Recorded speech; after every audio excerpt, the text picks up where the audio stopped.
All right, welcome everyone. It is another day, another podcast, and we have Mrs. Maria Ho on, or I guess Miss Maria Ho. Not you're not married. Miss Maria Ho is on the line here. Maria, how's it going? Hey, what's up? Well, I know what's up is you just took a nice score in a WPT, finishing in third place. I went to sleep. I'm older now. I didn't get to sweat the whole thing. Got babies and whatnot, but I woke up, saw you had a third strong result. Huge field. I believe the fourth largest ever in the World Poker Tour. Pretty cool. That was from April at the Hard Rock in Florida. Now they're doing the final tables later on, and they're putting it on Poker Go. They're doing high production value, bringing everyone out to Vegas for these things. So you had to wait a bit, got to prepare, sort of like the November 9. You finished in third place. Congrats on that. Of course, you wanted to win, but talk to me a little bit about the tournament, and maybe afterwards it looks like you might have been partying. I had a good night, so run me through the whole deal. What's going on? Yeah, you probably noticed that I moved our podcast time back 3 hours. So, yeah, I had a lot of friends fly in because they had such a long heads up to like come out here to sweat it. And so I wanted to make sure that whether I got first place or not, that we all had a really good time. So we definitely did that. And the tournament itself, it was like there was just so much anticipation to wait 40 plus days to play something out. I went through a whole mix of emotions before I got to yesterday. At first I was a little bit excited, and then I got nervous, and then I was like preparing, and then I felt over prepared, and then I felt under prepared. And then yesterday I woke up feeling really, really excited, and I was just ready to do the damn thing. And like I didn't quite do the damn thing, like I kind of did the damn thing. But I feel overall really happy with how I played. I think there were one or two spots where I definitely felt like I could have done some alternative things, but I just want to take it as a learning experience and be able to move on from it. Because in the past, I used to be really hard on myself. If I would make a mistake, I would dwell on it and I would really beat myself up over it. And I just realized that that doesn't really help me in the long run. So. Yeah, so tell me a little bit about that. How does that feel? How is that preparing? Is that you've been I think three now World Poker Tour final tables. I believe four WSOP final tables, something like that. But this is different. Sort of, it really has that November 9 feel. I mean, you had to wait what? So April. I mean, it was a month and a half roughly, somewhere in Yeah. that round. Like that's got to be a cool feeling though, to bag up in Florida and then be like, all right, I'm going to Vegas. Like to kick off your World Series, it's got to feel really good to get that. It's big score, $3,500 buy-in. You scored for 300 some almost what 350,000 roughly in that range. I mean, it's in giving your family and friends and all that. You do commentary. You're very public, very social. So I mean, it's got to be a great feeling to do and be a part of. So like, would you say, is this better than the other ones? Was it different, or would you prefer this in general to have this kind of delay, or what do you think on that? It was definitely different. I obviously timing wise, it was great because coming into the World Series, I already had something to look forward to. I already knew that I would start off my summer kind of feeling what it would feel like to potentially win a tournament, to be in a good spot to win a tournament. So that's really nice. And it really helps with, the confidence level going into the series now, because I do feel like I'm playing well and it feels like I have momentum, because even though I made this final table a month and a half ago, I feel like I'm carrying the momentum from the final table yesterday through to my World Series. But as for the delay, as a player, from the player standpoint, I don't love it. I mean, I definitely think that there's something to be said for, playing it out, because you don't want these players and yourself, you kind of just want to not have the time to kind of study up even more on each other. You want to be able to just to have it come down to who can adapt and adjust the quickest, and who can kind of show up and is already ready and has kind of the knowledge that is needed to close one out. So, even though I studied, I'm sure everyone else did too. So it only made everybody else maybe a little bit tougher, or they might have mixed some things up. Whereas if they played the final table out the very next day, they probably wouldn't have had a chance to really change anything about their game and the reads that I already had. For sure. Yeah. I mean, I get it. I get why they do it. It's pretty cool, but it's also, Yeah, it adds some extra dynamic and element to. I know the World Series switched now from the main. They're basically going all the way through. I think last year there was even like no break at all, like even a day, which is pretty crazy playing for 7 days or whatever it is straight. But yeah, anyway, congrats again. I saw your hand. You even got it in the head. Ace five to King Queen, pretty dramatic run out. And I Yeah. mean, those scores they're hard to get in poker these days, especially in how many entries? Over 1,000. It was somewhere in the it was a huge Yeah, amount. it was well over 1,000. It was huge. Yeah. Yeah, I was in that tournament with you here in my backyard of Florida, but you made it to the end. And yeah, talk to me very quickly about Eric Afriat, because this guy, so he actually won the largest WPT field size ever at the Hard Rock. And I remember because I took 10th, and then he won another bracelet, and now he just finished second. He had a chip lead heads up. He did get it in ace queen to kings. I saw hit an ace. I think he would have been out six though. So obviously some run good and some key spots. But it's crazy to me because he's not like the typical wizard general, younger guy. He's been around for a bit. Like, what was your experience playing with him? I mean, that's pretty crazy results he's having in these WPTs. For sure. And as far as I know, Eric still identifies himself as a rec player. He doesn't play professionally. He has his own business, I believe. And I would say he's a very interesting player. He's definitely unpredictable, which in this day and age is really good because a lot of the wizards are predictable, but in obviously the best of ways, kind of, because if you're playing GTO, then yes, it does make you somewhat predictable, but only if someone else understands what you're doing as well. And Right. Eric obviously doesn't play by those rules. And so that makes him a very, very dangerous player. And he definitely did some interesting things. Like obviously there was a live stream and I had people watching it and keeping me updated on hands. And he took some really interesting lines. And I think that was a big reason why he was able to, after he got lucky with his all in, he was able to accumulate chips, was because I think he was doing things that people probably don't expect people to do at final tables. So Yeah, I saw the do 7 3 bet. I saw some other interesting plays, and it was definitely, it was funny because I actually knew everybody at that final table either directly or indirectly. I mean, it was pretty stacked. And James Carroll ended up winning. He's a very good player. Wong as well, very talented. I know the player Ami Alibi. He did I saw some kind of peculiar flatting with 3-4 suited, but he's I know him from Montreal as well. And yeah. I'm trying to think. Well, and then Chad Evsledge, I'm probably pronouncing it wrong, but I know he's a pro as well. So it was a tough table. This was like in that big of a field, you would expect kind of just some random people maybe to make it, but it was very, very heavily weighted and a lot of known names. So yeah, that was again. Well, I don't want to spend the whole podcast on that. Congrats on that. I'm glad you went out, had a good time. We moved the podcast back. You have so many interesting things to talk about. I mean, you've done Amazing Race. You've done, I believe, I want to say there's the other big show, American Idol. Was that the original or what? Correct me if I'm Yeah, wrong. I was on American Idol. Like I made it somewhat far, but not really far. So it was a long time ago. It was season 3. So I mean, I was 18, I think, or maybe even younger. That's pretty cool experience. And then you were on, I believe, Tiffany Michelle, Amazing Race. Tell me a little bit about that because I know that you had. We've talked about it a bit before. It's been a while. I mean, that show, I guess it's still in the air, I think. So many seasons and a lot of fun. Like, was that something that stands out? Like, did you absolutely love it? Or was it kind of one of those things where it's a show, you're sitting around a lot, it's sort of scripted? Like, what was that like? Was it just a blast? Or was it kind of like not quite as hyped up as maybe it would? I would imagine it's just a lot of fun, especially to go on one of your best friends and run around the world for playing for prize money.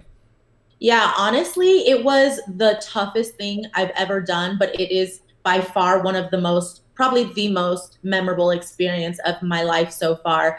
And it really was not scripted at all. It was honestly so true to its really competitive nature, which is, when they say go, you go and the cameras are just following you. There's no such thing as like getting help or hints. They don't really try to alter, who does well and who doesn't. Of course, I'm sure there's people that they feel like are better for TV that they would want to stick around, but they Right. never do anything to help those people. I never felt like anything felt rigged or whatever. It was a very, very honest competition.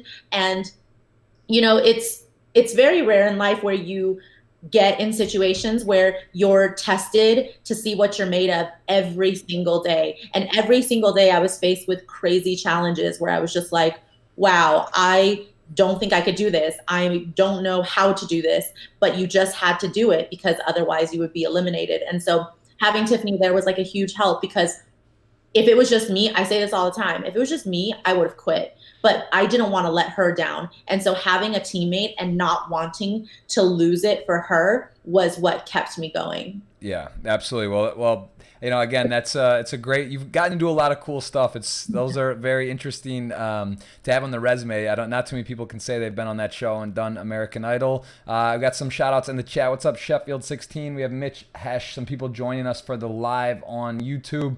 Onjan, some hard names to pronounce. And we got Bot Lady Gaming saying loved Amazing Race. Watched the whole season. So yeah, there's Santiago Hernandez, Vadran in the chat. A lot of others, guys. We are going to take your questions. We have a giveaway on Twitter as well. If you get the retweet out, we're going to go through. There's Maria, you I believe have the most or second most to Daniel questions ever asked. So there's 50 maybe more that are I already see, and then there's Instagram as well. So I want to make sure we set some time to answer some other questions at the end. I know that it's interesting being, they talk a lot about female and poker player. I mean, does that bother you? Do you think it's cool? Because I mean, you have several, they note it, right? In the ESPN, the coverage of the World Series, the last woman standing. Is that something that's kind of fun for you to pick up some of these things? Or do you think I've seen some in the GPI awards, congrats on broadcaster of the year as well, I believe this last year.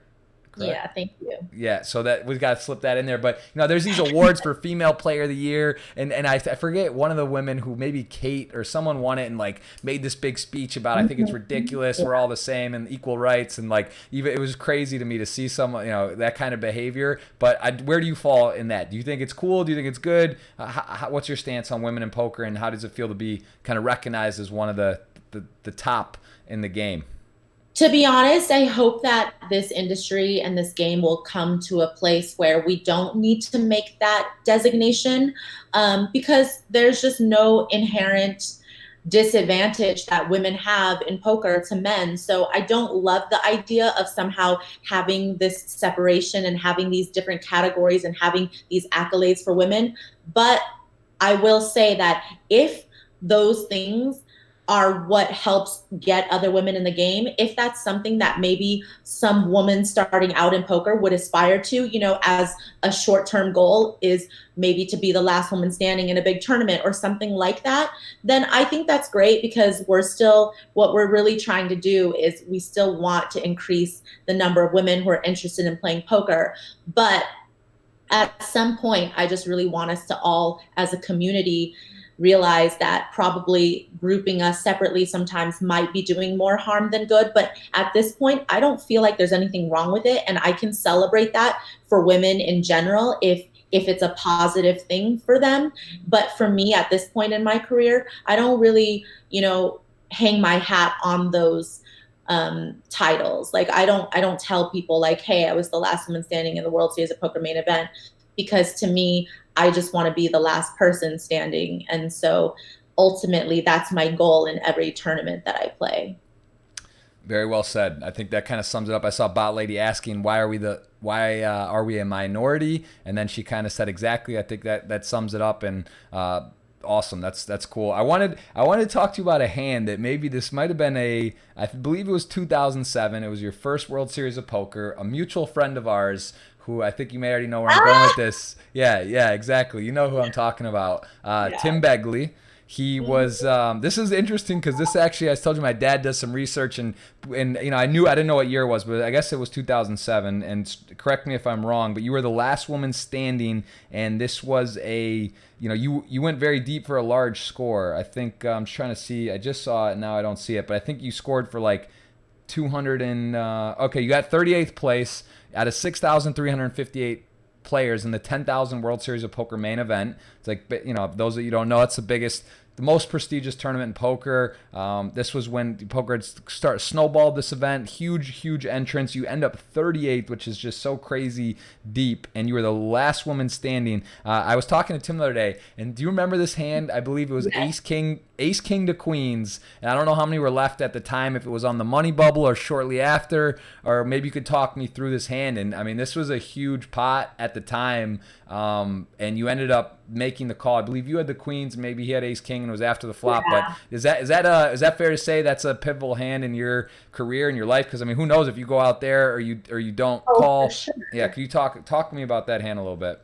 Yeah, I mean, I don't remember like the precise action, but basically, it was all in for my tournament life that I had to call off. And I think it was like an open raise, and I think I 3-bet, and I think Tim Begley might have 4-bet, and I called, and then he just like jammed flop for almost pot on, I don't know, it was like a low board. And it was fairly deep already in the main event, maybe like top 200 or something like that, or 300 or maybe less. And I just remember thinking like, yeah, of course this guy could have aces or kings here. Like, Right. but, you know, and back then I don't think people paid that much attention to bet sizing. Like now when you think about it, would somebody jam for pot? Like probably not. But also I think, I'm not trying to get super technical with poker terms, Yeah. but like stack to pot ratio, it's probably like at most a 2 street hand anyway. So maybe he can jam for pot, like almost pot, like, whatever. Like looking back now, I think I could have maybe had an easier decision knowing what I know now. But in Right. 2007, I definitely didn't know any of that stuff. And so it was just kind of a scary spot for me, because to get that deep in the main event, my second time ever playing, was so crazy. And of course, you just want to stay in the tournament, and you'd never want to be all in for your tournament life in a spot where you're uncertain if you have the best hand.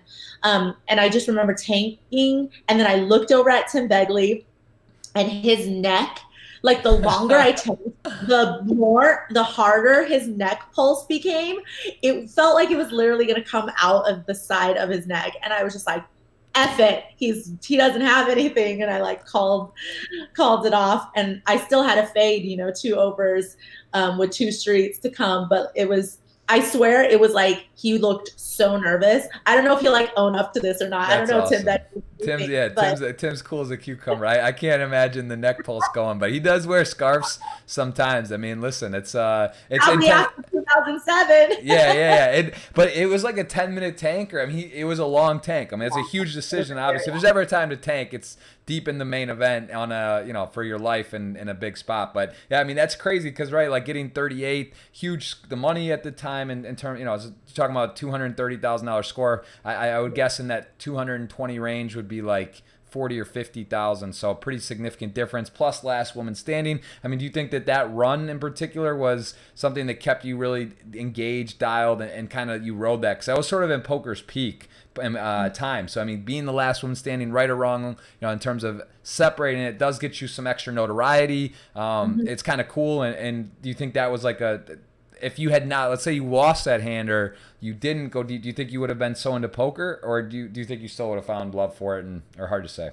Yeah, well, so at that point, I was mainly playing cash games, and I just decided to set aside a little bit of my cash game bankroll to play in tournaments. So definitely, if I didn't have that big score pretty early on in my career, I don't think I would have continued to play tournaments. I would have definitely still played cash games, but I probably wouldn't have found myself in the tournament scene as much. So that cash and that infusion to my bankroll really kept me in tournaments, but also definitely the deep run and the last woman standing, it definitely opened up some doors and some opportunities for me. And because of that, I think, it really was the snowball effect of what really got me kind of to this place, 13 years later, as crazy as it is to think that it's been 13 years. But That's yeah. wild. And have you been at the World Series the entire time, essentially? Maybe, in and out for a wedding or something, but are you basically every year since then you've been at the World Series, start to finish? I didn't really start playing like a full schedule at the series until maybe 2011 or so, 2010. But yeah, so for like the last 8 or 9 years, I pretty much played a full schedule at the series, and this year is no different. So I just was scrolling through some of the questions, just making sure we were kind of allocating time for that. And I saw someone ask, "Do you have a sister?" Which that's on there as well. Your sister is Dr. Judy Ho, who is a talk show, Face the Truth, which is on CBS syndicated. Is that correct? I knew you had a sister. I didn't know that she was on did a show on there. Is that true? yeah, I have one sibling, and she's older than me, and she's a clinical psychologist, and she does a lot of media. So she is a co-host on that show. Vivica A. Fox is the main host, and you can see her a lot on CNN and on a lot of different shows where they kind of bring in an expert in psychology. And my sister's awesome. So yes, everybody follow my sister. and she does great work. She's out there helping people, Jeff. She's not just playing poker, you know. Right. She's doing some serious work. That's good. That's good to hear. Well, I think implying here, just wanted to check on this because I think what he's implying is that you are, I said Mrs., but it's Miss. But I know you're not married for sure. Someone implying you have a sister. But what is the Maria Ho current relationship status? There's a lot of men out there. Poker show, a lot of people watching. What's Maria Ho's relationship status currently? Well, I am single, but I'm not really looking to date right now, honestly. I feel like I'm a relationship kind of girl, and I feel like I've always been in a lot of relationships throughout my life, and this is kind of the time where I'm thinking I just want to work on myself and take some time for me because I usually kind of find myself in a relationship and then, a lot of the stuff that I want to work on myself just kind of falls by the wayside because it's so easy to just get like immersed in the person you're with. So, that's where I'm at. All right, fair enough. So there you go. People out there that has been clarified. And I see someone else mentioning here, congrats on being drafted for the 25K fantasy draft, which is a pretty cool thing to get some recognition from your peers. Sheffield 16 asking, how does that feel to be drafted and maybe sort of considered an elite player amongst your peers? I think your results have shown that. Is that cool for you? I mean, is it like is winning a GPI award or getting drafted, those kind of things, are those important to you? Does that give you validation? Kind of with poker's kind of hard with family, friends, to people understand our madness. But is that something that is reassuring to you? You really look up to, and you have goals with that type of stuff, or just kind of For feels sure. good? Yeah, no, it's definitely meaningful to me. I think that it's meaningful in a lot of ways to get, that affirmation from peers and from people that I respect. Obviously, the Global Poker Award was really meaningful to me because I know that people in the industry voted for me, and these are people that I really admire in their own ways and in their own regards. So it feels really good. And for the 25K draft, it's really cool because I feel like I really put in the work, I put in the hours, I play the mixed games too. I feel like I do see myself as being a good potential pick for someone. And so it just gives me extra motivation because poker is really just it's not a team sport normally, but when someone drafts you for their 25K team, then when I'm playing and I get deep in a tournament, I also think like, oh, hey, I might be able to put up some points for these people that drafted me. So it's just kind of a good way to have more camaraderie and have more incentive to do well. I'm with you on that stuff. It does feel good, and it's great to be recognized. I'm looking here too as well. You're on your Hendon mob, so I mean I want to talk a little bit about cash versus tournaments. So I was just looking at the all-time most popular players, 592,000 registered Hendon mob players. You are scaling up the list quickly in 65th, and just clicking on your name here, almost near 4 million in tournament earnings. And like you mentioned, you had a cash game background. I mean, I'm scrolling through, which is a crazy now Hendon mob. I mean, I love this site because you get the flags, you get to see where you've kind of been, sort of documents everything. Do you remember? It looks like 2005. Your first tournament you ever played, you got sixth, Hollywood Park. You made a final table. That's actually same as me. I got a final table in my first ever tournament. Kind of got me hooked. Do you remember? Sort of that experience and like playing a tournament, were you instantly hooked on tournaments, or you're like, this is what I want to do, I want to do this as well? Or did you kind of think it was a waste of time, or was this like a big transition for you to go from cash to tournaments? And what split do you play now in cash to tournaments? Yeah, I mean, 100%. I so vividly remember that tournament. That was the first tournament I ever played, and I final tabled. And of course, how can you not be bitten by the tournament poker bug when you do well? Because you always think it's a reflection of how good you are, especially when you're new to the game and you don't realize how little you really know. And so after made the final table, I was like, oh my gosh, this tournament poker stuff is so easy. Like, bring it on. Right. Uh, Yeah. Obviously we all end up learning the hard way that it's not that easy, but I definitely started playing more tournaments after that, but I was still primarily a cash game player. But nowadays, in the last 7 to 8 years, I've just put a lot more work just into my tournament game. So these days I'm playing probably like 95% tournaments and 5% cash games. I'll go and play a cash game because I enjoy the cash game lifestyle better. And if there's a good cash game, I definitely will jump in. But I am not like a cash game pro by any means. I'm sure there's a lot of players out there that are much better cash game players than me. But I'm very selective with my lineups. I don't have big ego. I don't need to play in the toughest lineups for cash games. I'll play in good spots. Yeah, that makes perfect sense. I'm in the same kind of boat. I see, you are from Taiwan, so I noticed because I was just checking ahead of Mob as well. I knew that you were born there. I think you moved at the age of 4. Correct me if I'm wrong. You might be number 1 on the all-time Taiwan list, or if you identified on the Hen Mob as that. I don't know where you rank on that list, but tell me a little bit about where that is in terms of Taiwan in your heart. Do you go back a fair amount? You have family still there? What was that? Do you remember moving? I mean, I guess at the 4 years old, sort of like the start of memories for me, I guess. So I don't know. Do you remember being there, or was that hard to come over for your family in terms of transitioning, or all you know really is living in California, born and raised? Yeah, so I definitely don't remember that much. By the way, I partied hard when I'm like You losing my should. voice. You deserve Yeah. it. That's good. When I got the 3 hour postponement, I knew it.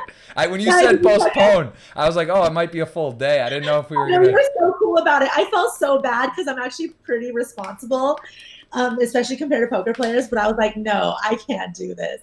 Um, No, don't worry. It's all good. We were pretty open today. It's all good. Check out my IG stories if you guys want to know how big of a night I had. I was definitely drinking sake straight from the bottle. It's a Maria_Ho. If you All guys right, want I to. pulled it up on the side here, where it's on the screen right now, so they can see, and we'll scroll through the stories afterward. But Yeah, going yeah, going back to Taiwan.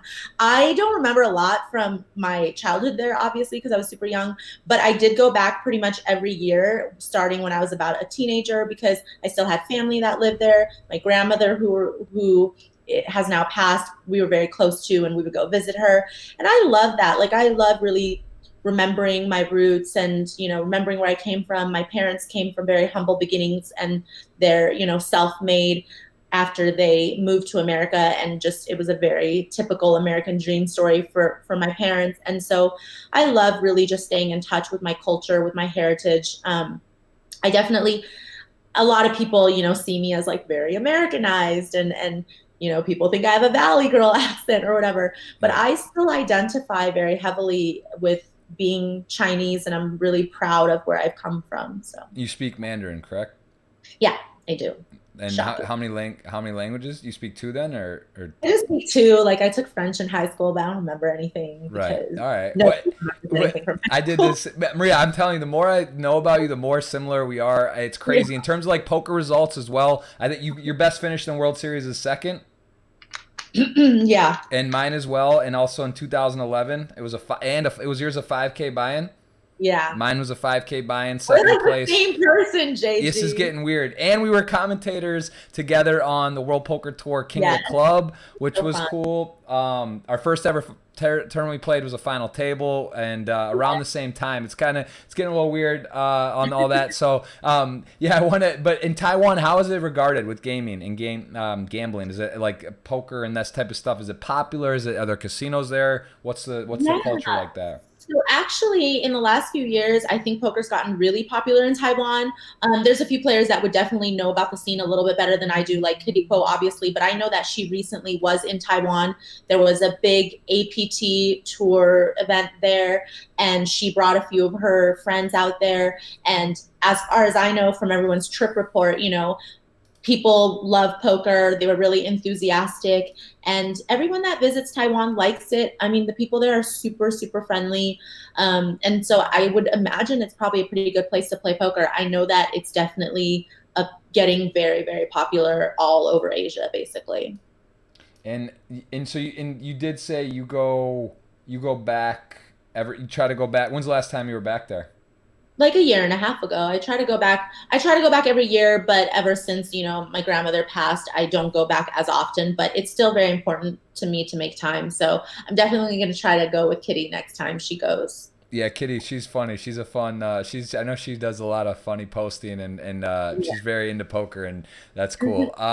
In terms of poker, do you see yourself? Would you say you have more passion for the game now, less kind of? Where do you see yourself like 5, 10 year thing? Do you see yourself still continue on the same path with poker? Is there other stuff you want to get into? Where do you kind of find your love for poker at the moment?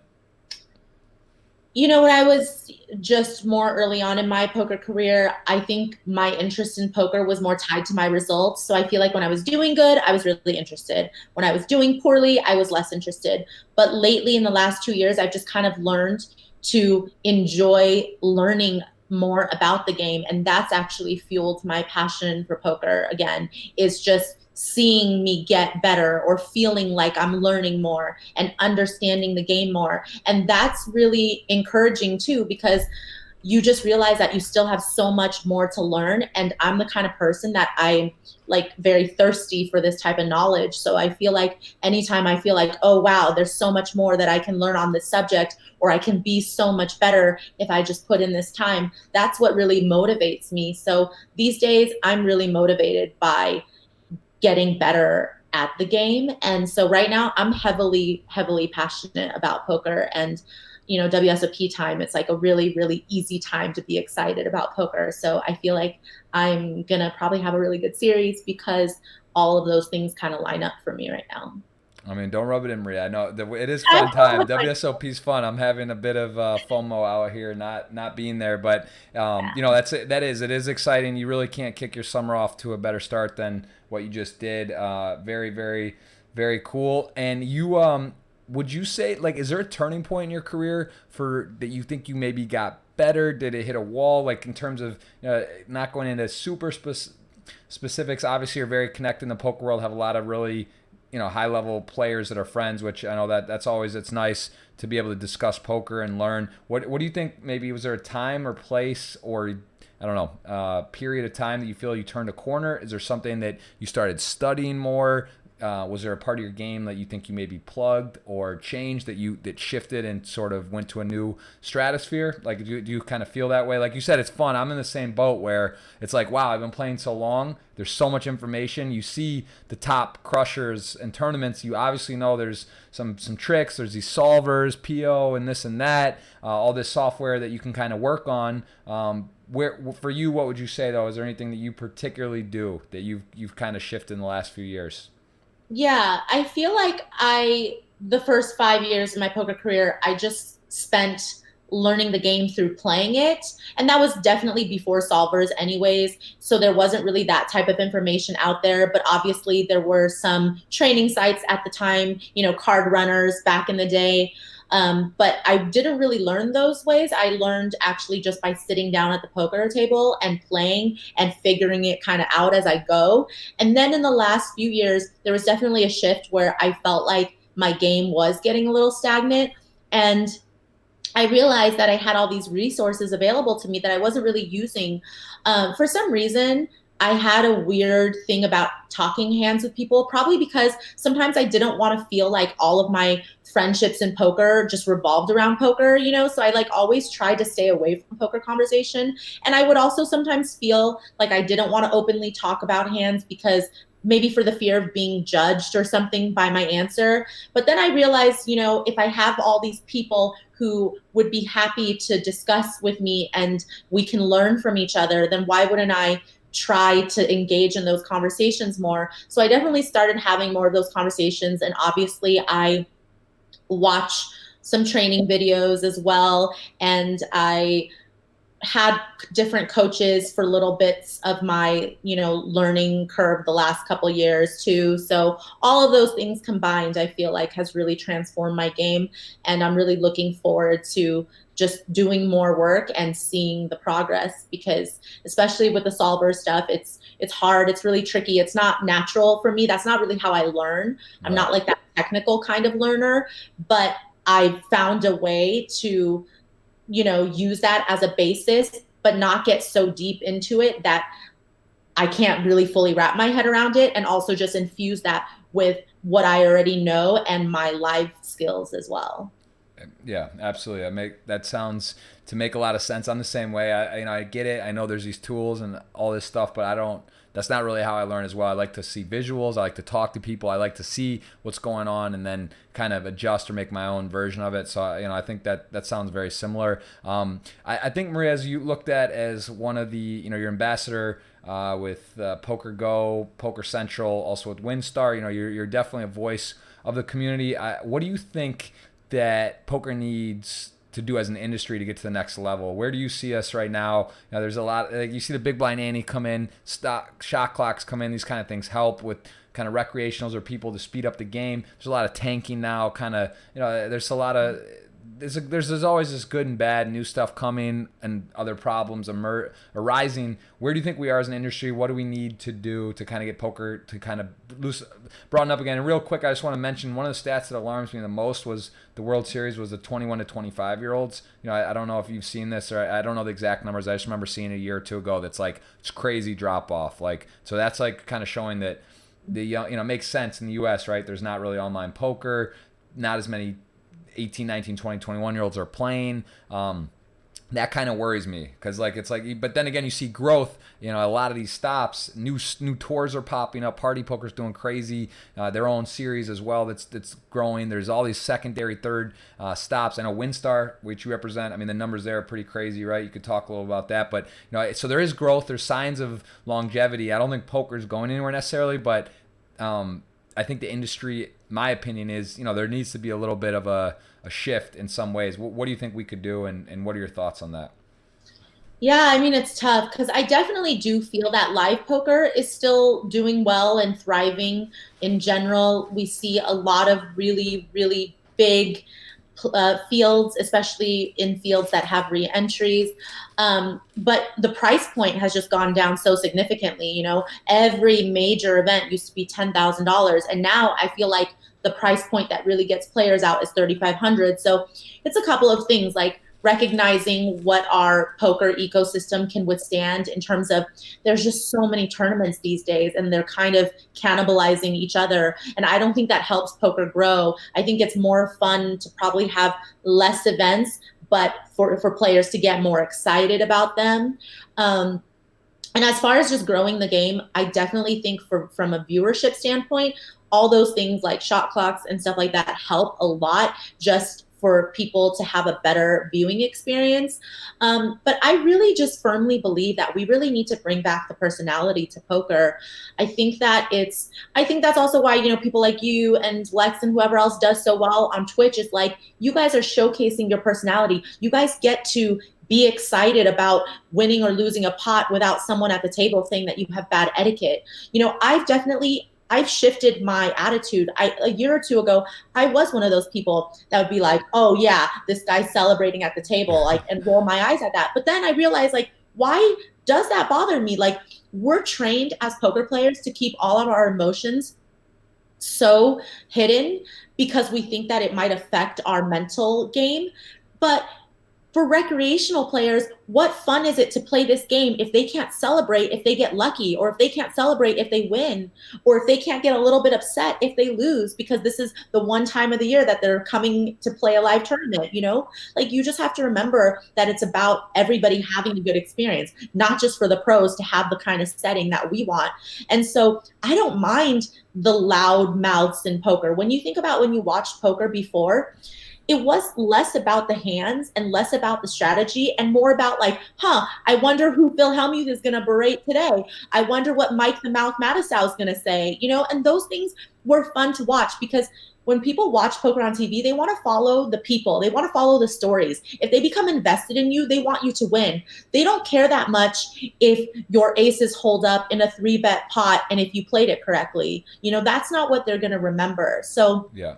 I agree. I agree completely. These Umberto Brennises with the sharks and the old school. You need that kind of flair. And it's I saw today Patrick Leonard tweeted something about Hellmuth got 3-bet and then he got 3-bet again and someone showed a 3 of hearts and then he was like I should have he blew up and he's like I should have 30 bracelets, lost his mind, and that's the kind of stuff people they love to see this type of dynamics and fun. And I'm with you. It's tricky. I think almost Jamie Gold in a way, that era was like the end of it. Like he pushed it so far. I mean, he was showing card, like doing crazy stuff, and I think that like that implemented rules and changes, and people kind of got like a little bit touched by it. And of course there's got to be a fine line, but now it really is like the dealers are essentially told, trained, like talking's not allowed, like you can't talk to a guy. And like I get it, you can't say about like cards you have and stuff, and like there should be some lines, but it becomes almost like where they're basically like saying you can't talk to people, and it gets like kind of weird.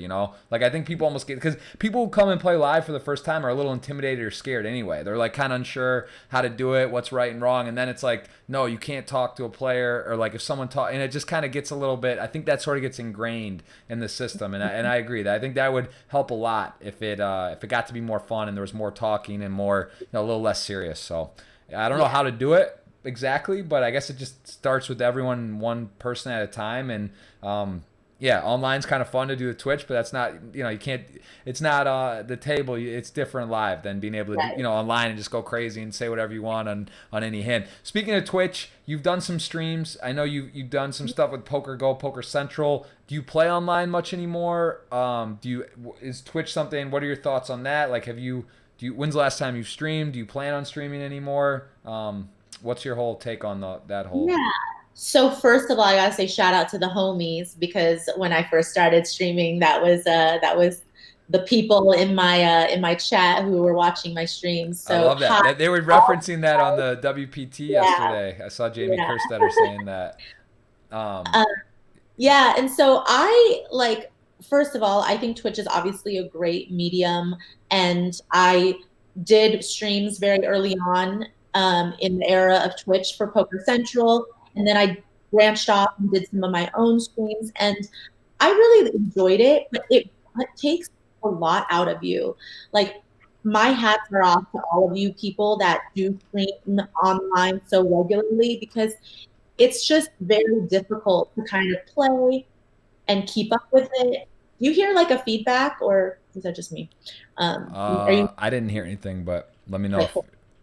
No, I think it went away. But yeah, so I feel like I want to get back to streaming at some point, but I just don't know how much of a consistent basis I can do it, because you really have to, plan out your schedule to make time for these streams. And so I loved doing it, though. The community was really great to me, and I do still play online sometimes.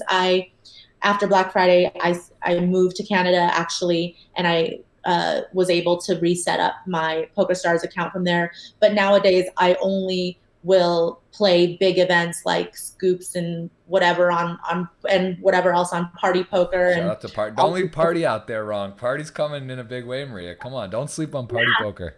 Yeah. No, I have an account on a lot of sites, and I'll travel outside of the United States when there's a big series going on, like PowerFest or whatever, and I'll play at that point in time, but I don't regularly play online. But I always feel sharper when I play online. I really enjoy, people online are really tough, so I feel like it's a good learning tool too.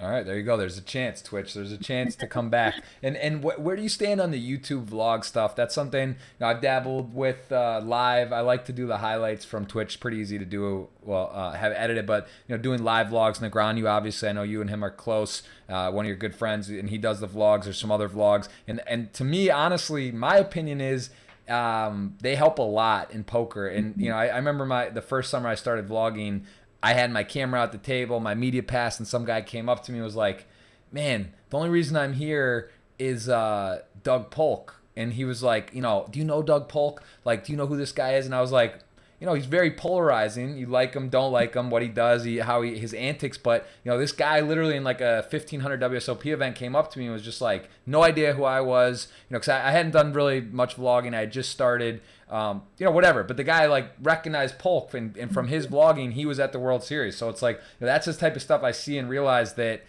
it helps. These type of Twitch, I think like you mentioned, some of the pros as well are kind of like, I don't know, or whatever. But the reality is, whether you think you're a good player or not a good player, the people that are on Twitch and doing YouTube vlogs, they do generate content. They do get kind of wrecked. They help the ecosystem. And I think there's a little more understanding of that now? Do you think that, like, does that bother you when you see someone vlogging at a table? Like, what are your thoughts on that? Would you consider doing a vlog, or have you ever done some of that stuff? I know you do a lot of content, but Yeah, no, I definitely have no problem with, people who are vlogging or taking video and things like that at the table.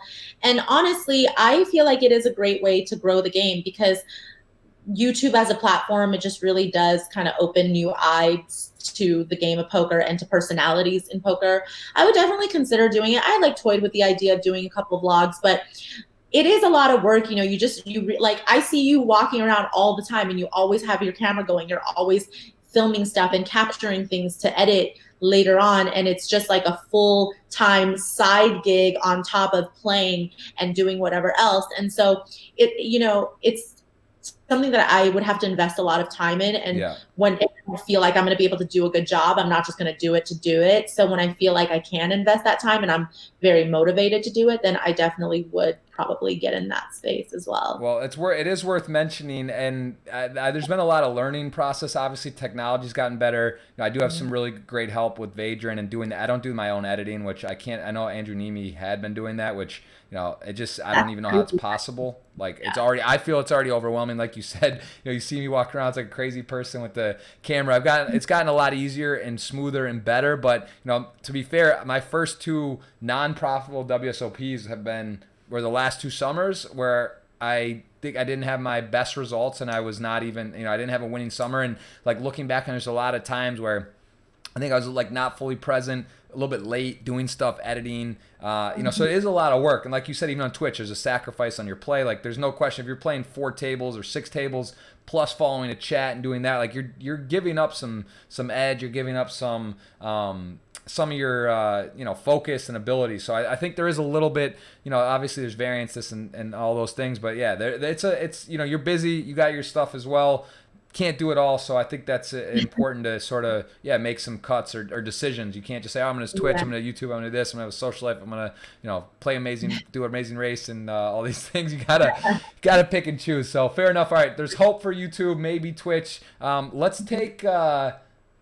actually, I want to ask you about this as a hot topic. Then we'll get into some questions. We're closing in on an hour, and there are a lot of great questions. So we'll get to those guys on Twitter, and we have a retweet giveaway for you as well. So make sure you get your question in. What do you feel about the packages, markup? In the ground you had that packaged photo that you got a lot of thing, and they started doing these packages, and there was some stuff. Obviously, Stake Kings I use, I love it. Have you ever posted any packages? Do you think that would be something that would be like interesting for your fans, people? Because that's one of the hard things, right? If you sell pieces, and I'm sure, again, I'm not.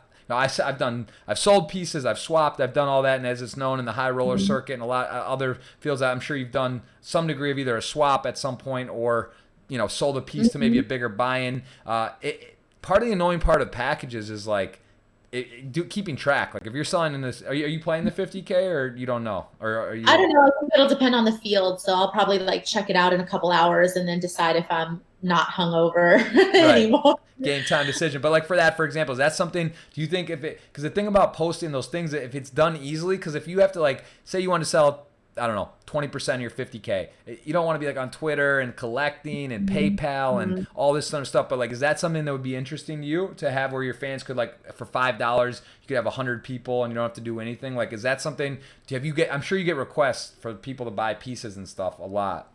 Yeah, I've never sold a package online, whether it's on a site or even just putting it out there on Twitter. I mean, I only sell for buy-ins that are higher than 10K or 15K anyways. And so I don't play like a ton of those all the time. And so I do have like a private group of people that I sell those to. Right. But I would be interested in doing something like what Daniel did, just because it was so cool. Like how big of a response he got was so cool. And I love that the fans get to sweat with you. I love the idea that people who just really love poker and love Daniel get to who already read the live updates, who already follow how he's doing, can, also be financially invested as well in a way. I think that's super cool. So I would at some point definitely do something like that. I think that's really an awesome idea that he came up with. And I definitely could see myself doing that. And as far as, the whole controversy with Yeah, packages the and mark, markup and these things, that's another thing. Like that's what I say. It's kind of crazy how like, they call them markup police, Sean Deeb and these other people are calling people out and going crazy. I mean, that's a whole nother topic. That's crazy. Like it's, what are your thoughts on the markup?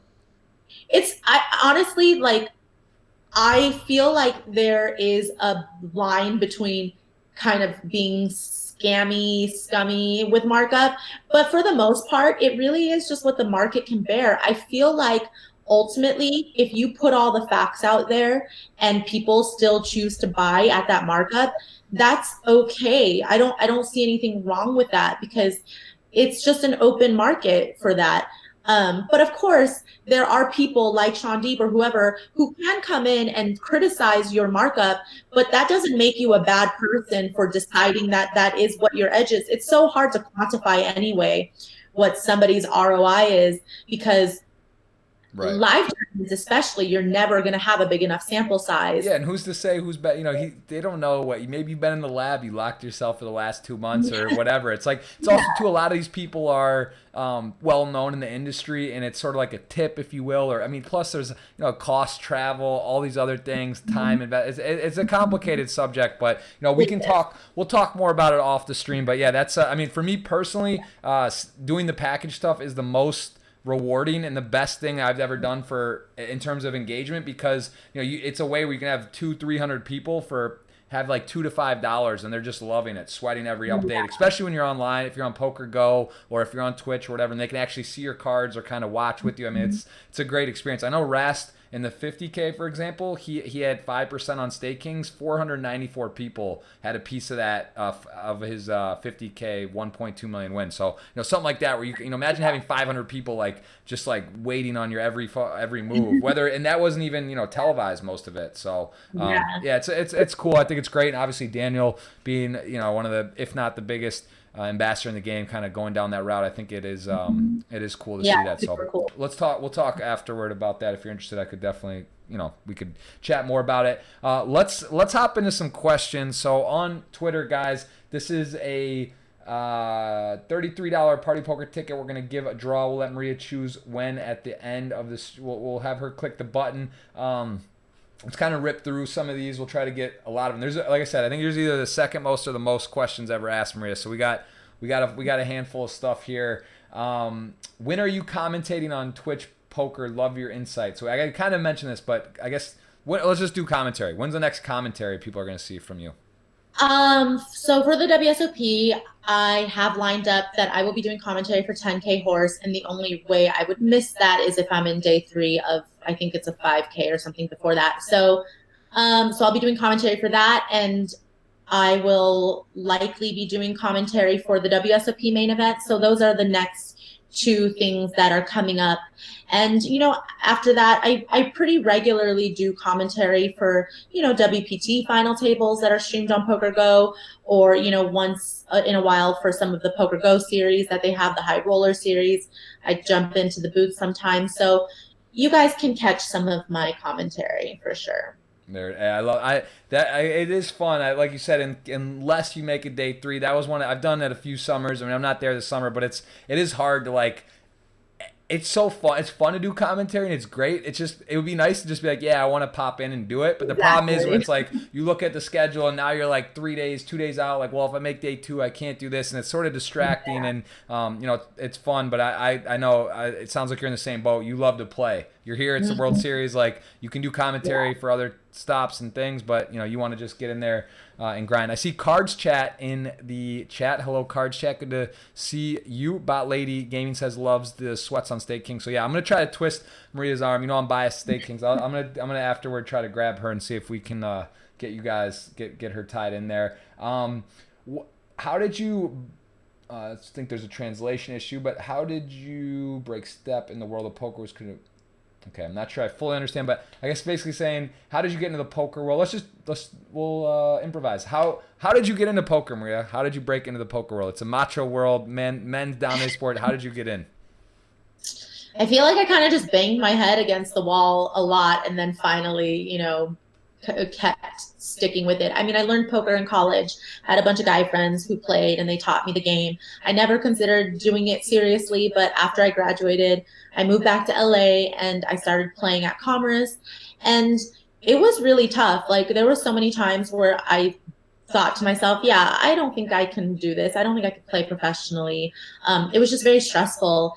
But I feel like that challenge really drove me to stick with it. I really wanted to see if I could push myself enough to be able to handle the emotional swings and the financial swings that come with playing poker. And so that's how I kind of just got stuck with it, in the sense of I wanted to make sure that if I spent this time that I would end up succeeding, and I wasn't going to stop until I did. And luckily for me, I did find success pretty early in my career, and it just made it easier to stay with it. There you go, guys. There you heard it. Congrats on the FT from Bot Lady saying, I miss your streams on Twitch. Would you consider coming back for the fans? So we kind of covered this already, Bot Lady. I believe Maria said she would consider it. She's done it. She's got the homies out there that are waiting if she does come back. So we did cover that. And I see Bot Lady says she just got she signed up for Poker Go today, guys. So listen, if you haven't signed up, Maria has her own code for Poker Go, so do I. So you have options out there. Get your discount. I think it's on your Twitter page, probably, right, as well. Yeah, it's on my Instagram for sure. But yeah, it's just Maria, and you get $10 off an annual subscription. So all right, guys. Well, listen, it's either me or her. So flip a coin out there if you don't have it. No, it's her. She's the guest. Lean towards. We're all the same person, so maybe we should do a dual code. We should team up and split our pool there. So you Maxi Arma asks, you have a specialization in communications and a degree in law. Despite being a professional, you preferred to live poker. Did this bring your family problems? They didn't accept decisions. So that's always a question I like to ask on here about family and poker. How was that for you with breaking in? Was there any resistance from them initially, or did you segue it in sort of slowly? How did that go down?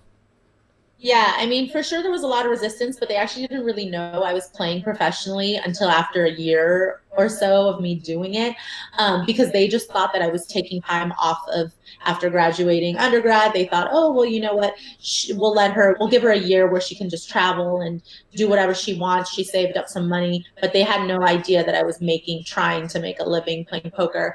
So no, they didn't enjoy hearing about that at first. And I felt like it took a really long time for them to get to a point where they are now, where they're much more accepting. I mean, my parents were on my rail yesterday for my WPT final table. I know that they're proud of me. I know that they love me. It took them a while to vocalize that for sure, but I know that they have my back and they support me for sure now. And what about your sister? Was that hard for her to get over, or was that hard for her to be like, wow, like she just was like, go girl, like do your thing, like whatever. Yeah. Right? Yeah. No, my sister's always been like, you do you, my sister and I are very, very different. I feel like I'm the black sheep of the family. My sister's took the more traditional route with her career. She's highly, highly successful, but we've always just been different people. So I'm not really surprised that this is how we ended up. She's younger or older? He's older. Older, okay. All right, so yeah, I mean it's a little different, doctor and a poker player, but that's, whatever. Yeah. It's a good mix. If tomorrow poker, casinos, and everything related to gaming or gambling are banned over the world, what would you do? I would love to be a teacher, actually. When I was young, I would play like imaginary school, and I would pretend that I was a teacher and all my stuffed animals were my kids in class. And I just remember having a really good experience actually with my 4th grade teacher. Her name was Mrs. Palmer. That'd be so funny if she happened to watch this. And she was like the best. She was so nice and so supportive and such a caring person. And it just made me realize that I wanted to have the same kind of impact on a kid's life that she had on mine. Because I to this day, I still remember her just because she was so warm and she made school such a like friendly, welcoming place to go to. And sometimes school doesn't feel like that. So. That's awesome. Well, I hope she's watching, and hello. I did. Yeah. Get in touch with me. Slide into my DMs, Miss Palmer. Miss Palmer, come on. Let's see if you're there. If you started to play poker again, which format would you choose to learn the game? So if you had to start right now, how would you recommend to learn poker? Like, what's the best way to kind of get going? You're I behind. feel like You're behind everyone. If you're starting now, you're a little behind. It's not impossible, but yes, it's very difficult to. I'm not gonna lie, it's difficult to get into the game now. I would say starting with some training sites is probably a really good way to go because it gives you the visual. For different learners, it gives them the visual, but a lot of those people have a highly theoretical based background, and so you get the best of both worlds. And I think it's easier to maintain and retain that type of information that way. Because I just think books become outdated. Nowadays I feel like if you write a poker book on strategy is evolving so quickly that by the time it gets published and by the time some people go buy it, it might not even be as helpful anymore. So I just think, watching training videos or watching Poker Go streams where you see the whole cards up for the best players in the world, I don't really know how you could beat that. right. Absolutely. I'm with you on that. More fun to learn that way as well. What starter cards do you like? I guess that means what's your favorite hand? I mean, aces, like obviously aces, but what's a Okay, fun so my hands for you? second favorite hand, because I my favorite hand is obviously aces, Yeah. and it's not boring. It just is aces because I like. Why wouldn't you want the best starting hands? But my second favorite hand is Jack 10 suited. Okay. That's got a lot of potential. Do you play a little short deck? Speaking of that, no, that's a very powerful short deck hand. Yeah, no, I actually don't really play short deck, but I know that Jack 10 and those type of hands are good hands, so I feel like short deck might be my game then. There you go. Short deck is it's getting some popularity. I don't know if it'll take over No Limit Hold'em or PLO, but it's definitely catching. So when you play the mixed games, correct? Horse and everything. What's your favorite games? What games do you think you're best at besides No Limit Hold'em? I think my second best game probably has to be Omaha 8 or better because it's a flop game. I started out as a limit hold'em player, and so Omaha 8 or better kind of became an easy game to transition to because it's also a flop game. I feel like other than that, I think I find Stud High to be probably the most challenging game for me. I would say that's probably like my weakest point in the mixed game. But I love Badusi. I love Badesi. I play a lot of those kind of more outside of the box variants just because coming from LA, those games were invented there. And in LA, there were so many people playing mixed games long before people started watching, 50K Players Championship and thinking that mixed games were cool. There were tons of people out in LA playing a ton of mix back in the day, and I kind of got on the bandwagon really early. So Yeah, I want to dive into the mixed games. I like the give us a tip for Omaha 8 or better because I love that game. I find myself in those WSOP events every summer, and I like to think I'm pretty good at it, but I'm okay, I think. But give us a tip maybe if you're not sure in this game. You've heard of it, you've maybe played it, but what's something you would just say like a basic strategy someone might not know? I mean, well, let's start with the best starting hand, which is ace, ace, deuce, three, double suited. And the reason why that's the best hand is obviously you want to make the nutted hand both ways. Obviously, so that's my second tip for people is you want hands that can scoop the high and the low. You're not really playing for half. You want to play for scoops, or you want to play for hands where you can three-quarter someone. So always make sure that you have a good high possibility and a good low possibility. So obviously a wheel is the best low hand that you can make. That's why ace deuce are two very important cards to have in your hand. And then of course aces being a really good high hand to start with, and then the double suited because then you can make flushes and nut flushes. So yeah, All you right. want to scoop the whole pot. You You're want not you want playing. all of it. You're not playing for halves. All right. A lot of ties though. There are a lot of ties in that game, but it is fun. That's a fun variation of poker. Yeah. Someone asking how to get a female into poker, asking for a friend. I don't know. Yeah. Do you have any suggestions to get more women to play, or if you have if you want to. It's not really like a date thing. It's not like, oh, let's go to the casino and play some poker. But how do you think we could get some more females into play? Like, is there anything off the top of your head? Yeah. But I do think it's cool to like, let's say, I had a friend who doesn't really play poker, but let's say she was looking to do something different one night. I think it would be cool if you're already a poker player to be like, hey, do you want to come with me to play poker? You can sit behind me and watch for a little bit. And then maybe if you like it, then the next time we go, we'll play at the same table and we can sit next to each other and kind of have a little bit of that home game feel where you feel comfortable because you know there's someone at the table that you know that kind of has your back and will watch out for you, because sometimes it can be intimidating to sit down at a poker table in a casino. But yeah, I feel like sometimes I've had friends who would be like, oh yeah, I've never played poker. And I always end up talking them out of playing poker for some reason. But I'm like, wait a minute, if someone shows interest in playing, why don't I kind of show them the ropes? I would have loved to have, especially another female, show me the ropes when I was first starting out. Yeah, I think it's true. It's a good way to do it. It'd be nice to get some more females into the game. So we'll see how that pans out. This is a very interesting question. You did talk about it earlier slightly, but just kind of give your opinion. Do you think so? If you're recommending to the World Poker Tour, do you think delayed WPT final tables is a good idea? You kind of went through the merits on both sides, but let's say you get to make the call, yes or no. Delay it or just run it the next day or day off in between. What would you do? Well, as far as I know, just speaking to some people at the World Poker Tour, a big reason why they did it is just a sustainability issue because, it's a lot, it's a lot of manpower. It's a lot of money to move the set from place to place. So I think having one place for it makes more sense. And that's why they just have the delayed final tables, because then they can group it into having a few at a time. But personally, as I had already said, if I could make the call from a player standpoint, no, I wouldn't want that.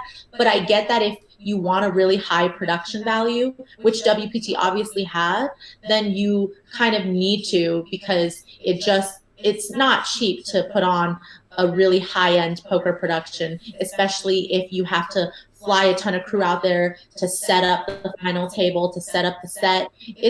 There's a lot of work, it's a lot of money, and so I get where they're coming from for sure. Yeah, it does. That makes a lot of sense, but I'm with you. Same reasoning. What is one skill set you use to exploit recreational players to your advantages on the poker tables? Well, I think recreational players just aren't really that aware of tells that they're giving off, whether it's bet sizing tells or physical tells. I think recreational players, because they don't play as often, they haven't really trained themselves to keep all of those things in check. Whereas when you're a professional, you play so much more that you become very aware of all those things. So I think that just being really perceptive and observant at the poker table is the best skill set that I have that I can use against those players. Well said. Who is your favorite player?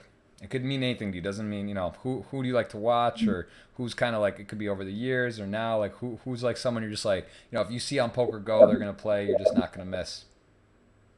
I mean, I feel like this is such a cliche answer, but I have to go with Daniel, because Daniel is a hybrid of somebody who plays high level poker, but is also really entertaining. Sometimes you don't get both in one.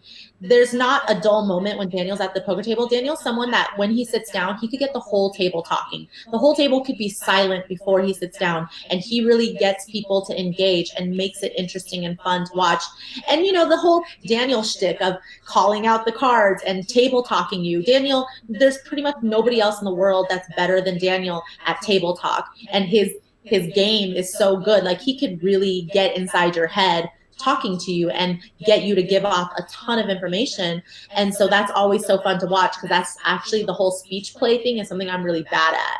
Like, I tried it once and it failed miserably. Like, I was trying to get the guy to fold and me talking to him made him call. And like, ever since then I've been traumatized. I'm like, no more speech play, Maria. You're not cut out for that. Yeah, that's it is fun. I enjoy talking. I think it's great, but it's true. I would say Antonio and Daniel are probably the two most that just really, like, no matter what, they'll get you to give something, whether it's uncomfortability or to engage. So yeah, I would say those guys are up there. It's just, they've been around doing it forever and really fun to watch. I'm with you on that. Do you find it difficult to find time to work on your game since you've started commentating more over the past year? So, I guess even just kind of spar from that, I don't think it's necessarily commentary, but just in general, like with your schedule and traveling and doing other things, do you find time to work on your game, or as much as you would like? Well, it's interesting because I think when I do commentate, that is me working on my game actually, because we get to see these whole cards up and I'm kind of learning from these players too as I'm commentating on them. Because if a good player does something interesting, then I'm like, oh wow, well I had never considered taking that line, but and then I'll just try to think whether it's out loud or to myself later. I'll be like, huh, I want to try to figure out why they thought that that was a good line to take, or what did they do well, or what worked. So commentating actually helps me work on my game. And I surprisingly do still find time to work on my game because I think I make that a priority. You know, I am super, super busy, but I really do try to set aside some time every week to do that. For sure, I'm with you as well. I enjoy doing commentary. It's fun. It is a way you're kind of like locked into learning. You're just like in there, and you get to see some really great players generally at a final table. That's true. It's a nice way to study. Do you feel more recognized as a poker commentator or as a player? I I mean, I have people coming up to me for both. I like the people that approach me are so nice and so complimentary. And I have, you know, my fair share of people saying, oh, Marie, I love watching you play. But then in the last couple of years, I also have had a ton of people coming up to me saying, well, I've learned so much from your commentary. You know, I feel like you are really good at explaining things this way or that way. And so, yeah, I think these days it's a mixture of both because a lot of the poker fans obviously if they don't see me play they hear me talk about hands and now they kind of just see me as one person that does all of those things. So That's from Lady Floppy. I believe in Bot Lady Gaming is also in the chat. They're asking a bunch of great questions. Do you like so WSOP LA? I'm sure at the bike, those type of places, you're gonna get recognized a fair amount. People are gonna stop and say hi and chat. But do you find yourself in LA or Vegas? Like, are people coming up to you and do they recognize you from poker a lot? Do you get a lot, or more so just like poker fans, or like are you, you know, do you get bothered a fair amount, or how does that work with you? you know what's so funny is right after the Amazing Race, Tiffany and I got recognized a lot, but only when we were together. So like people just automatically in their minds remembered us as a pair. And Right. so if I was by myself, I didn't get recognized that much. And if Tiffany was by herself, she didn't get recognized that much. When we were together, we got recognized so much. And these days, we actually still kind of have a few people every now and then that come up to us that remember us from the race. But as far as from poker, yeah, I'm very surprised sometimes by who ends up recognizing me. Like literally 2 days ago, I'm in LA. I'm just walking to my car. I looked like shit, by the way. And some guy, like some really cute guy, was like, hi, Maria. And I'm like, and I don't know him. So I'm sure he recognized me, but I like didn't even want to say anything because I looked like I looked so haggard. I was so tired that day. That's But like things like that will happen. right, and then you don't know Or like necessarily if that's from maybe poker or could have been maybe an old like from Raising Race. So that's kind of cool. or like one time I was like stuffing my face at a restaurant and then I go home and I look at my Twitter and somebody added me and said, were you at Cafe Marmalade or whatever today? And I'm just like, oh God, like it's so weird to feel like people are watching you when you don't know someone's watching you because you're just like doing your thing, you Don't know? don't Or take like us don't take us into the Matrix talk. I'm telling you, it's creating crazy out there. I don't know what's going on. There's too much technology and wild stuff. But yeah. yeah, no, that makes sense. What are your plans for the WSOP? So talk me through your schedule, and I want to understand. Have you kind of made a hybrid like over, let's say, what, 13 14 years now, I don't know, in that range of playing? I'm sure there's some summers you've gotten burned out, some summers you've maybe not played enough or done things. Do you find you have a good routine now, like you know how much to rest, balance? Do you take days off? Do you play every event, like are you pretty much, or will you actually take a full day off and just reset and then hop in the next one? What's your kind of game plan and strategy in that? Yeah, so I have 30 to 40 events on my schedule this summer, as I have pretty much the last 6 or 7 summers. And before I would push myself super hard. I definitely got burnt out.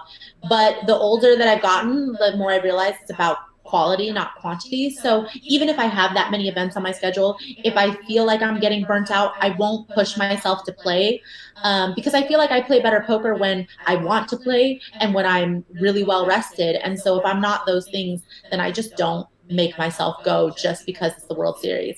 But I also feel like I do really good things to manage my burnout too. Like I have good schedules during the World Series. I try to get a lot of sleep. I do yoga, I meditate, I work out, I try to eat healthy. So I try to do all those things that kind of prevent me from burning out anyways. And I feel like that's really helped. I've been able to sustain this 30 to 40 tournament schedule pretty well. Like I pretty much haven't skipped anything in the last few years, even though I'm open to skipping. Right. Yeah, it's Vegas too. The climate, it's very dry. You get caught in some bad sleep Mhm. schedules. Going out. I mean, there's so many people that you know in a space. Like it's basically, it's like it's a carnival essentially. It's like a EDC like for a month and a half long of just it's just like everyone's there. You know, so it's just like hard to say. At some point, someone's gonna say, "Hey, let's go out," or like, "Let's go to dinner," and it's kind of tough to just get into your own zone. So I think yeah, like being a veteran, having a lot of experience helps with that. Sounds like you're definitely have a good routine and know what's going on. Will you get to England to play the Millions UK event in January? Stephen Booth asking, have you been to the Nottingham Rob Young's facility, Dust Till Dawn? Have you been there? No, I actually haven't been there, and there's a chance I might go. I mean, it's obviously a great prize pool, and I'm sure they have really good side events and a good schedule. I don't travel to Europe as much now as I used to. I used to travel a lot more around the world to play, but now I kind of try to stay more in the States when I can. So there's a chance I'll be out there. I think that's the last one. They have this promotion about the 10K, so that I haven't been there as well. I want to check it out. I want to go over there. Have you played? You didn't go to Rio, I don't believe, right? And you were not in Montreal, or were you? I didn't see you there. I went to Montreal. I didn't go to Rio. I've been to the Caribbean poker party. I've been to a few party poker events. Okay, so it's a possibility. Yeah, there are so many now. It's hard to really do everything. A couple Sure. more questions we got a giveaway to do, and it's crazy. I actually this might be the most. I just we're knocking these out. There's some great questions, so I kind of got taken over here on the own podcast. We just got like a audience takeover. Someone asking about what was it like doing the commentary on. I saw it. It was about us doing for. Oh yeah, how was your experience as a partner of Jeff Gross and commentator, Club WPT King of the Club? It feels like a while ago now, but that was one season. I think we did 2 days or two different times. I forget, but 8 episodes maybe. Yeah. How was? Yeah, I mean, it was so like you and I, we've known each other for a long time, obviously, and we've always, we've been friends and we've had like a good rapport, but we've never really worked together. So it was really fun, though. I feel like you and I really found our groove really quickly. And from everything I heard, everybody that watched it really enjoyed us together in that role. So I had a really, really good time doing that. And if they ever brought the show back, I would love to do that again with you because I think it's a really cool show. I think it's a really cool format. I think the people get this experience that they don't normally get. And these people are super excited to get to play like a full on WPT experience without having to pay that kind of buy-in and just winning their way in through Club WPT. So yeah, I think it's a cool show and I would love to do that again. Yeah, I hope we get a chance to. I heard it did do well, but I actually was out of the country and I didn't get to see it. And I'm sure there's somewhere to find. Did you get to watch some of those? Because I didn't get. I saw a couple clips. I didn't actually get to like see the show progress, and I want to see it, but I just didn't know where to do it because I was in Brazil and didn't have it for that during the time it aired. Yeah, I've watched like a couple. I saw it, on FSN and stuff when it aired, but yeah. Isn't it funny like doing commentary and stuff? Like I remember always thinking like, oh, I want to I want to do broadcasting, I want to do Poker Go and these things, and then get to do some of it, and then I never watch it. Like I never go back and like watch the broadcast, but it's kind of one of those things because the same with Twitch. Like I like being on Twitch and stuff, but I don't go back. I'm not watching it's because it takes a lot of time as well already, and then it's like you don't have you're not going to go back and see it, but it's kind of funny to like look back and do you watch like will you watch your final table from yesterday, for example, like that? Would you get to Not. maybe scroll I through? It's think nice you can kind of just scroll through like hands as yeah. well. And I feel like I got a lot of the information that I needed from the people watching the stream so that I could make the adjustments in real time. So I'm not really curious about any hands because I know those hands and what my opponents had already. And also, like, sometimes I don't like watching myself. I feel kind of cringe. I'm like, okay, Maria, I don't like the way you play that, or Maria, what kind of face is that you're making? So I don't know. I just don't do it. I'm the same boat. All right, let's knock out. We'll do several more here, then we'll let Maria draw this winner, and then we will. You know, she's one of those. She's got that presence. Hopefully, a multiple podcast guest, so we don't have to blow it all out here on one. I know she may play the 50K. She may sleep. It sounds like you had a long night, not much sleep so far, so Yeah. can't hog it too much. What is your proudest achievement? I think my proudest achievement to date has to be being inducted into the Women in Poker Hall of Fame. The first year that I was eligible, just because once again, it's still one of those things where I don't know exactly what it means in the long term to have the separation of having a Women in Poker Hall of Fame and having just an open Hall of Fame. But I'm not eligible for the Open Hall of Fame yet. You have to be 40. Guys, I'm not that old, okay? Just kidding. 40's not old. No, it's 40's not. not old. 40's I'm gonna young, be 40 very soon. But no, I mean, it was such a great honor because there's literally women that paved the way for me to do what I do now. The Linda Johnsons, the Jennifer Harmons, those people, Barbara Enright, those are the people that were the pioneers for us. You know, nowadays women talk about how uncomfortable it still is sometimes to play in these environments. I mean, can you imagine what it was like 20 or 30 years ago? Like, I could not even imagine. I probably would have quit. I probably wouldn't have made it back then, honestly. And so it's just an honor to be voted in by those people that I look up to and admire so much. You know, I think they're badasses. And yeah, and to me it is something that I feel like I can take for with me forever. You know, these tournaments, the money you win, you might not hang on to that, you might not have that 30 or 40 years from now, but to kind of know that I'm in this among this really elite group of people that I look up to is something that will stay with me forever. Absolutely. Want to also in terms of want to ask about you're speaking about not being old, which you're not, and neither is 40. No, you know, we're all. I think we might live forever. It'll be us or our children's generation. We'll see. But what about kids? Would you see? Is that something you would like to have? Are you opposed to it? Not opposed? See what happens. What's your stance on children? And having, because it's hard. It's like a dog. You know, it's hard to have and travel and do poker. You know, children. I'm learning myself here a month in. You know, it's a lot. What do you think on that? Well, congrats on the newborn. I obviously knew already, but Thank just you. official congrats. Yep.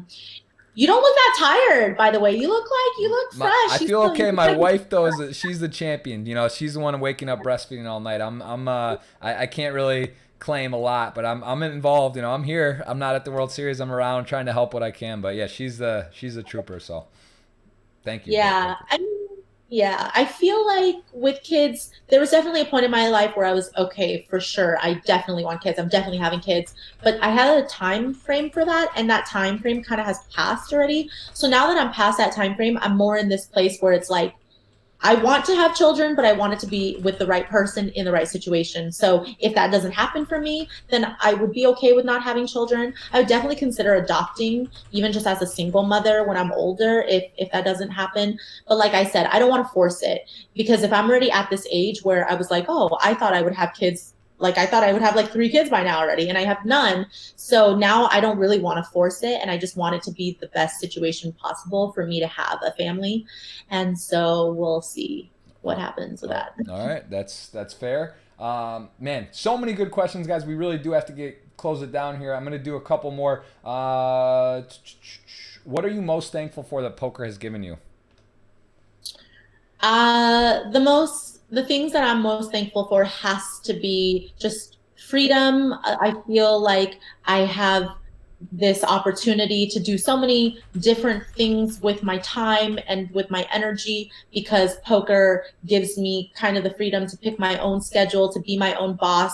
But also it's given me the financial freedom to do things that are really important to me. Like philanthropy is so important to me, and through poker I feel like I designate an amount every year of what I make, and I donate that to charities. And I feel like there's, other things that I could be doing, other career paths I could have chosen where I wouldn't have that flexibility necessarily, because, um, you know, people can become millionaires from playing poker. It's life changing. And so, if and when I get a really big score, I feel like I can use that to help change other people's lives too. Absolutely. Couldn't agree with you more. You are spot on all of the questions, Maria. You are a professional. You're very good at the whole. You're a great ambassador for poker. We are going to do a couple more here. I think this is, again, like I said, it'd be great to have you on another time. So we know you got you're up against it. You just fresh off how much was it? 300 and how much? 340? Like 350,000 or something, yeah. A lot of thousands came in yesterday from Maria, fresh off her WPT in Vegas. She's living the dream in the summer, off to a fast start before basically the World Series is even underway. This is a very interesting hand. What's your opinion on the famous pocket tens hand? I know Doug made a video. Would you do anything differently? That was a crazy hand. Like in you final table the World Series main event, Europe edition, but the main nonetheless, huge money. That was I believe 2 tables left or deep in that. You have folded a set. I think it was like a 5-way flop. It was 3 hearts, maybe 10 high or jack high or Jack high. Talk to me about that hand quickly. About just kind of would you do anything differently, guys? You could Google it and check it out. There's a very interesting hand, very dynamic. Yeah. Talk about the situation a little bit. It's definitely become a very infamous hand, the most infamous one I've ever been involved in. And it's honestly a once in a lifetime hand. Like the dynamics, the stack sizes, how many players were. It was 4 ways in a 3-bet pot, which very rarely happens. And pretty much everybody's stack sizes except for one person had like pot behind essentially. And so it's just kind of a situation that will never come up again. And so, yeah, would I do anything differently? No, honestly, because to me, I know what the right decision is. Like, I know what the GTO play is. I know what I'm supposed to do. But I chose to deviate from that because of other factors, because of future game, because of the edge that I think that I can have with the stack size that I have behind, and how easy it is. I thought I could pick up chips without having to risk my tournament life. I might have overvalued my tournament life in that spot, just because, we were really deep. I think there were 30 people left, but it wasn't like ICM necessarily considerations. It wasn't like final table ICM or something like that. But I wouldn't have done anything differently, because at the end of the day, I chose to deviate from what I knew the right play was. And sometimes you do that, and you don't have to really explain yourself, because you have, I'm not an idiot. I'm a thinking player. And so I took all of those things into consideration. It was a very long tank before I folded. I didn't like insta fold. I had to weigh all of the factors, and I decided to fold, and I'm okay with that. And I can, live with that decision. Not everyone's going to understand it, but I probably wouldn't do it anything differently. And you did end up final tabling, and I know you were you believe you were chip leader at the final table. I know you scored. So, yeah. Right. So, you can't, there you look at that. You were right. You put yourself in boom. You put yourself in position to win the whole thing. So, so there you go. Jeff, I love this. We're going to have a natural cutoff time, because my computer just says low battery, and so it has 7 minutes left. So wow, that's what happened to Grandu. He said you got until my laptop dies. That's a good answer. We're going to take one more question, and then we're going to do 2 more quick ones that are super quick. Have you ever played with Jungle Man? He's a hot topic now with his meditation photos and everything going on. Have you played with Jungle? I think I played with Jungle once a while ago, and I see Jungle, and I've interviewed Jungle doing some sideline stuff for some of the high rollers, and he is a very interesting fellow. Yes, he is. We had a podcast live in person in Miami here recently, so he's definitely entertaining, and he's a legend. For sure. There you go. What do you think of Phil Hellmuth as a player, person, whatever? That's a question. Phil Hellmuth, I know you probably played a lot with him. Yeah. Phil Hellmuth is someone I consider to be my friend. He's an awesome guy off the poker tables. On the poker tables, of course, he has his persona, and a part of it is part of who he is, because he's just a very competitive person. But a part of it is, I think he knows that that's become his shtick, so you just have to know to separate the Phil Hellmuth from the Phil Hellmuth at the poker table, from the one off the table. I think he's a great guy off the table. So yeah. Okay, there you go, guys. I am, just in case I'm gonna maybe ask one more, but I'm gonna just cut, copy, paste. If you get the retweet question out, we're gonna go here. We're gonna copy the link. Technology is fun. We're gonna go here to the competition agency tweet draw, and someone's going to win a $33 ticket courtesy of Maria. And well, Party Poker's providing. Maria's timing it, so you can thank whoever you want, but someone's winning 33. So Maria, tell me when, and I will do that. All right, starting from now. Yeah, whenever you want. You tell me when. Now. All right, copy, paste. Someone is going to scoop a 33. It is, all right, no idea how to pronounce that. Zivagnovsvrenks. Good for you. That is 33 coming in. We will message you. And Maria, I don't want to die. I don't want to have a laptop die on stream live. So let's let that close down. Someone asked your biggest score. We can show right here. Hendon Mob was at 540, second place, World Series. Yeah. Right here it is. Hendon Mob, guys. Check her out on there. Check out her website. Check out her Poker Go. She's got the final tables up from yesterday. I won't even spoil it, but well, she got third, but you can see the hand and all the fun stuff. That was an entertaining final table. I did scroll through today and watched a good bit of it. She has a website. She's got Instagram with live popping stories from last night. If you want to see, I'm going to check it out if you want to be entertained. And then also always on Twitter, Maria Ho. There's her holding her Global Poker Award Broadcaster of the Year last year. Congratulations again on that. And again, Maria and I have a lot of synergy. Well, I'm sure maybe one day we'll be hosting a poker show together, and I will love to have you back on the show. And again, a total class blast. Great time. Thank you for coming. Enjoy your win. Good luck in the 50K or whatever else you're playing, and I will see you in Vegas sometime later this summer. Out here soon. Thanks for having me on. I'll definitely be back. Awesome. All right, guys. Thank you, Maria. Thanks, everyone, for being here. Again, this is up on iTunes, Spotify, Google Play. All the podcasts were finally up. These will be uploaded, and you can listen to that for your enjoyment in the future. We'll thank Maria again, and we will see you guys soon for a Sunday stream. I have a home game as well as we're going to be firing some high-stakes action. And, of course, Stake Kings, you got a piece on there if you like. So have a great day, everyone. Brought to you by Party Poker. Let's take over the podcast game. Let's get it going. We're having a ton of fun, and we are a daddy. We'll see you soon.